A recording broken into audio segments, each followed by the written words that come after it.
वही आप अपना परिचय दें। मेरा नाम विनोद कुमार है। मैं Saidpur hostel staff quarter colony में रहता हूँ। मैं बाल संस्कार शाला में पढ़ता हूँ। मेरा पिताजी का नाम श्री भवन सिंह है, माताजी का नाम श्रीमती तेत्री देवी है। आप कौन से स्कूल में पढ़ते हैं? मैं sir G D Patliputra senior secondary school में पढ़ता हूँ। मैं 9th का छात्र हूँ। आपको मैं ये पूछना चाह रहा हूँ कि आपको बाल संस्कार शाला जो बहादुरपुर में चलता है वहाँ आप कैसे आए?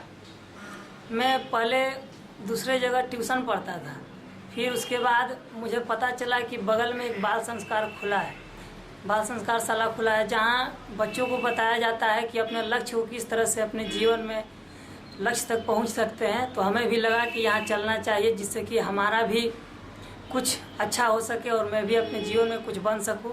इसीलिए मैं बाल संस्कार शाला गया और वहाँ इस तरह की बातें बताई गई कि पढ़ाई के साथ साथ साधना, स्वाध्याय, संयम, सेवा, इन सभी कार्यों को करने से लगता है कि हम भी अपने जीवन में लक्ष्य से ज़्यादा दूर नहीं हैं और कुछ ही समय में अपने लक्ष्य को प्राप्त कर सकते हैं और एक अच्छा नागरिक बन सकते हैं। पटना में तो बहुत सारा कोचिंग है, लेकिन उस कोचिंग में और इस बाल संस्कार शाला में मुख्य अंतर आपको क्या लगा? मुख्य अंतर हमें ये लगा कि ट्यूशन में सिर्फ कोर्स कंप्लीट करवाया जाता था और क्वेश्चन आंसर याद करने के लिए बोला जाता था, लेकिन बाल संस्कार शाला में बताया जाता है कि दूसरों के साथ कैसा व्यवहार कीजिएगा, किस तरह से अच्छा व्यवहार करें कि आपका भी अच्छा होगा, और विचार में परिवर्तन दिया जाता है। क्योंकि गलत विचार रखते हैं अपने मन में तो याद किया हुआ चीज़ भूल जाते हैं, लेकिन अच्छे विचार के साथ अपने कार्य को करते हैं तो हमेशा के लिए अच्छा ही होता है। पेपर में पढ़ने से पता चला कि आपने किसी प्रतियोगिता में भाग लिया था, प्रतियोगिता परीक्षा में। आप कौन से प्रतियोगिता में भाग लिया था?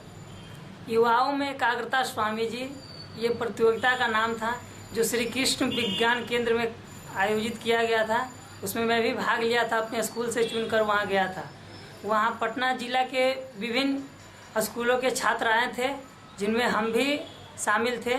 वहाँ प्रतियोगिता हुआ और विवेकानंद के बारे में मुख्य रूप से बोलना था, और जो भी हमें संस्कार क्लास में विवेकानंद के बारे में बताया गया था उसी बात को वहाँ बोला और मैं प्रथम स्थान प्राप्त किया। और छात्रों में और मुझ में बस यही अंतर रहा कि जो भी बातें बाल संस्कार शाला में बताई गई उसका प्रभाव वहाँ ज़्यादा रहा, इसी के कारण मैं सफल हो पाया। आप इस प्रतियोगिता परीक्षा में प्रथम स्थान प्राप्त किए हैं, इसके लिए प्रज्ञा युवा प्रकोष्ठ के पूरे परिवार की तरफ से आपको बहुत बहुत बधाई दिया जाता है।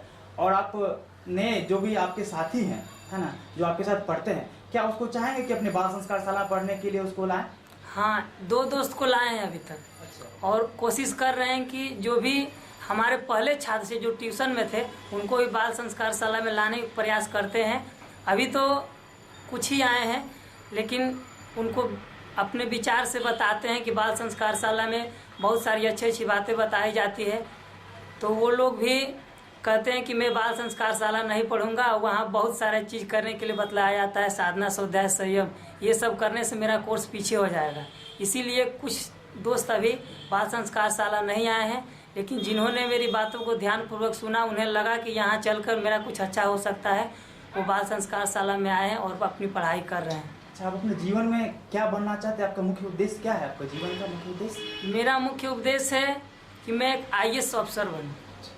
क्योंकि पिताजी से बोलता हूँ तो वो बोलते हैं कि इतना बड़ा सपना हम लोग की बस की बात नहीं है, लेकिन बाल संस्कार शाला के गुरुजी बताते हैं, जो पढ़ाने के लिए जाते हैं, कि कोई भी लक्ष्य बड़ा नहीं होता, सिर्फ उसे जीतने के लिए हौसला की ज़रूरत है। और मैं उसी उद्देश्य के साथ बढ़ता रहा हूँ अपने जीवन में और सफल होऊंगा। यह मेरे अंदर विश्वास है कि मैं एक दिन अवश्य IAS अफसर बनूंगा और अपने घर परिवार का जो भी स्थिति है उसके सुधार करने के लिए अवश्य प्रयास करूंगा। चलिए, प्रज्ञा युवा प्रकोष्ठ की तरफ से आपको बहुत बहुत धन्यवाद, और आपका जो लक्ष्य है वो उसमें आप सफल हो, इसके लिए बहुत बहुत बधाई, बहुत बहुत धन्यवाद। धन्यवाद।